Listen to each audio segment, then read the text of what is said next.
अल्लाह जानदा इनमें लाडली दी जिवें सैन मशहूमा मौला हुसैन दी लाडली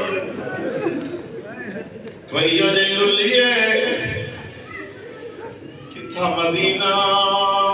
किथा कौम सारा राह बंद करे दियाई और जवाना बुजुर्ग वाला दारा ज़बारा उलमा खड़े फितरत दुनिया ते औखा वेला होए पियो माया जड़ा औखियां पहाड़ियां च बंद करे दिया वेआ औखियां पहाड़ियां च जड़े आई कवैड़ करे दिया बगदाद दमो करके आती बात